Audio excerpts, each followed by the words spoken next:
A continuación encontraremos una definición más amplia de qué es estoicismo. Bueno, el estoicismo se denomina la doctrina filosófica que practicaba el dominio de las pasiones que perturbaban la vida valiéndose de la virtud y la razón. Como tal, su objeto era alcanzar la felicidad y la sabiduría prescindiendo de las comodidades, los bienes materiales y la fortuna. De allí que también designe cierta actitud moral relacionada con la fortaleza y el carácter. El ideal de los estoicos era lograr la imperturbabilidad y cierto grado de independencia ante el mundo externo. Aunque era una doctrina fundamentalmente ética, también tenía sus propias concepciones lógicas y físicas. Fue influida por los psicos y por Heráclito. Bueno, la escuela estoica fue fundada por Zenón de Sitio allá por el año de 301 a.C. En Atenas se acostumbraba a reunirse en un pórtico de la ciudad, de lo cual derivó su nombre, que proviene del griego estoikos, derivado de estoa, que significa pórtico. Fue una de las escuelas filosóficas helénicas de mayor influencia. Su periodo de auge se registra entre el siglo III a.C. y el siglo II después de Cristo. Su debilitamiento coincidió con el auge del cristianismo. En la doctrina estoica se reconoce tres fases. Una primera, encabezada por Zenón y Crisipo, denominada estoicismo antiguo. La segunda, caracterizada por las contribuciones de Panecio y Posidonio, se conoce como estoicismo medio. Y finalmente se encuentra el estoicismo nuevo, representado por figuras de la talla Séneca, Epicteo y Marco Aurelio. La lógica.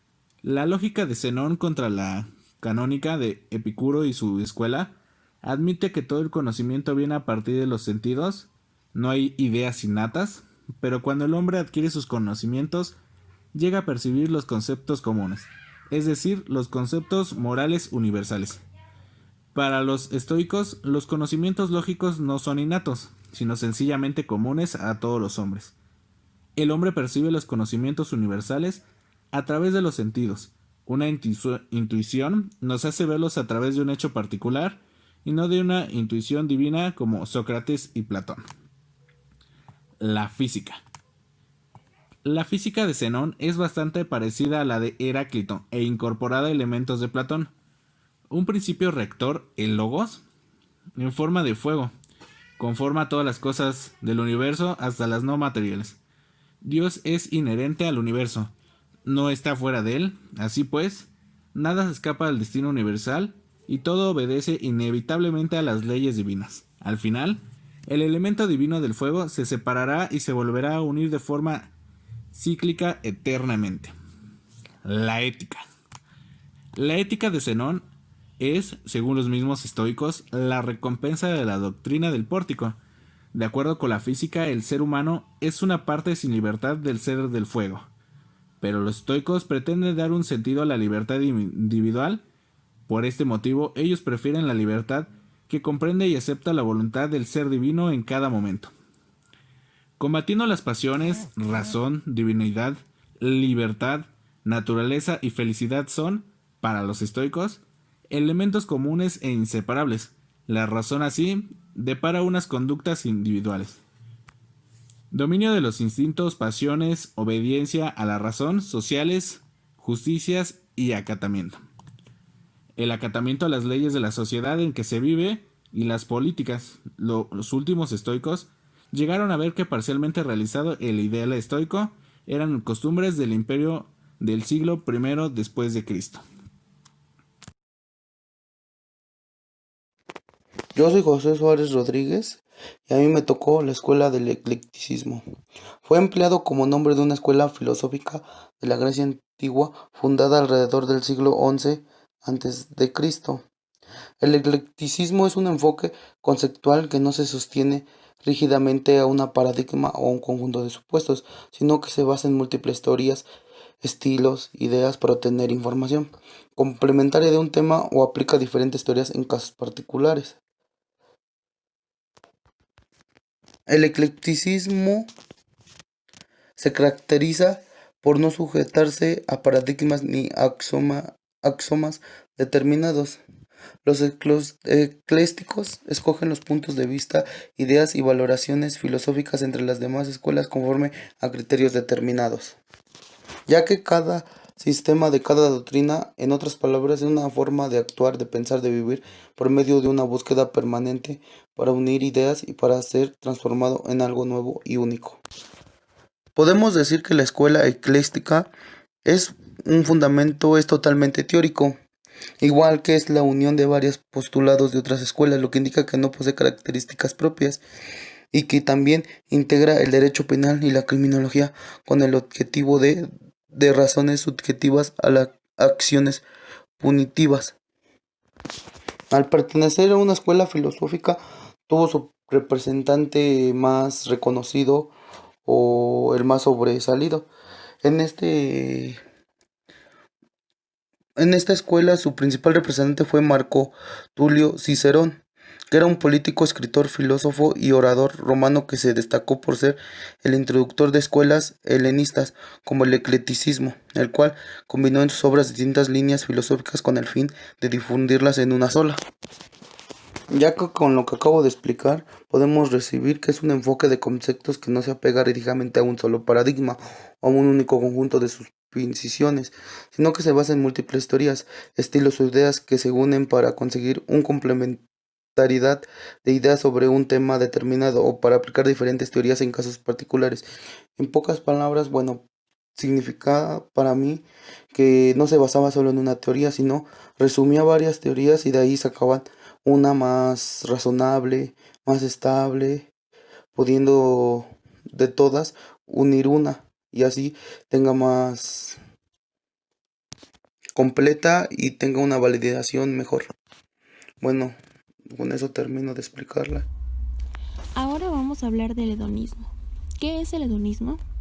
Es aquella escuela filosófica y doctrina moral que considera el placer como el único y supremo bien de la existencia humana, de modo que la satisfacción se convierte en el único fin y fundamento de la vida. Se confunde el hedonismo con la búsqueda de los placeres meramente físicos, lo cual es solo un aspecto de lo valorado por esta doctrina. El hedonismo está conformado por dos escuelas, la cirenaica y la epicúrea.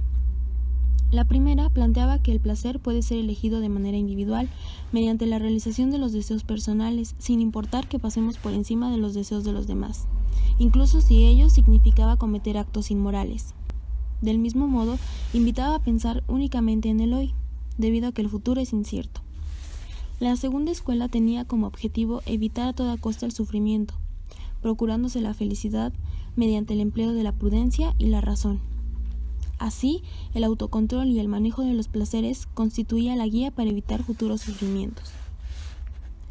Entre los principales representantes del hedonismo encontramos a Aristóteles de Cirene, quien fue un filósofo griego nacido en la ciudad griega africana de Cirene y fue discípulo de Sócrates, fundador del hedonismo cirenaico, al mando de la cual fue sucedido por su hija Areta.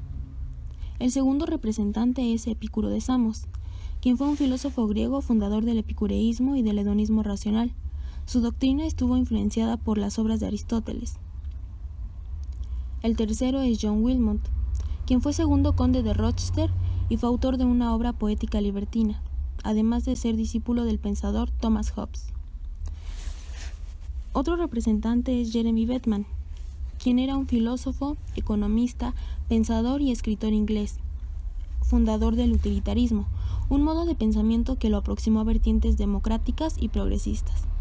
Y finalmente tenemos a Marqués de Sade, cuyo nombre real era Donatien.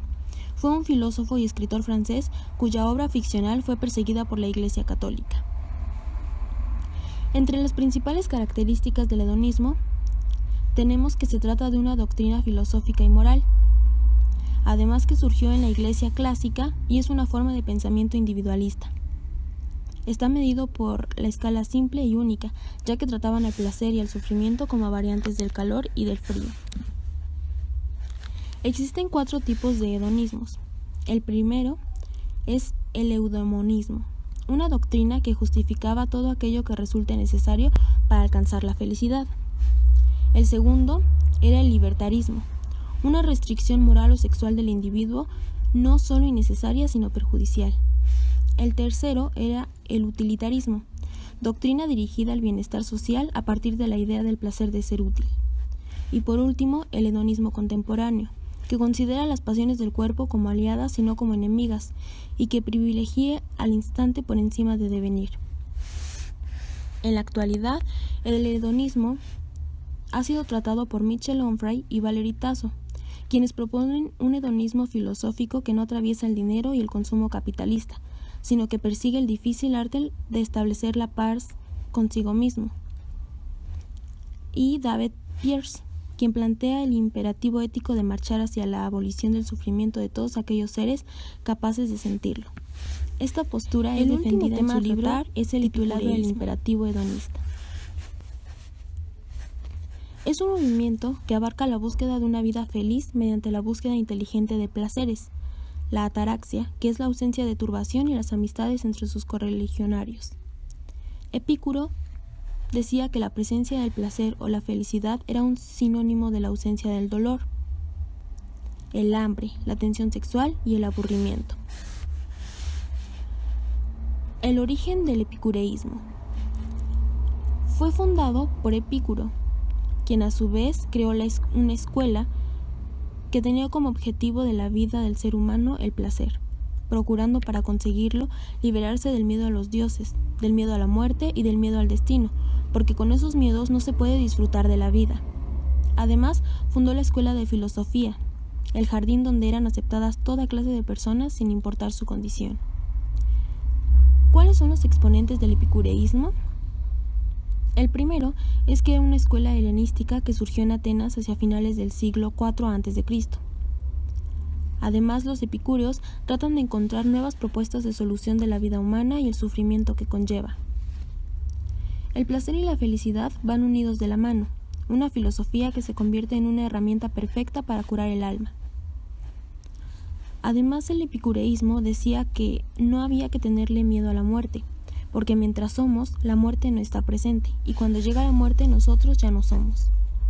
Finalmente decía que no hay que tenerle miedo al destino, porque los átomos que forman el universo se mueven de forma imprescindible, lo que posibilita la libertad del hombre y lo hace dueño de su destino.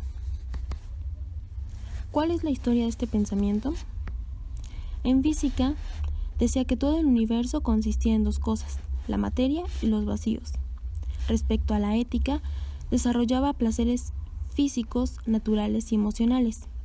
Además, se afirmó que es bueno que todo lo que produce placer, pues el placer es el principio y el fin de una vida feliz, pero para que el placer sea real debe ser moderado, controlado y racional. En la epistemología creían que todas las percepciones sensoriales eran verdaderas y que pueden surgir errores en cómo las juzgamos. Respecto de la religión, no niega la existencia de dioses, sino que no los hace partícipes en el mundo. Y en la política, Epicuro entendía la política como expansión de la felicidad, la justicia, la sabiduría y la belleza. En conclusión, podemos decir que las 4 doctrinas iban enfocadas al bienestar, al placer y a la felicidad de las personas. Cada una de ellas tenía sus características principales, pero al final todas iban encaminadas a lo mismo. Esperamos que les haya gustado el video y que hayan logrado entender un poco más acerca de las doctrinas. Gracias.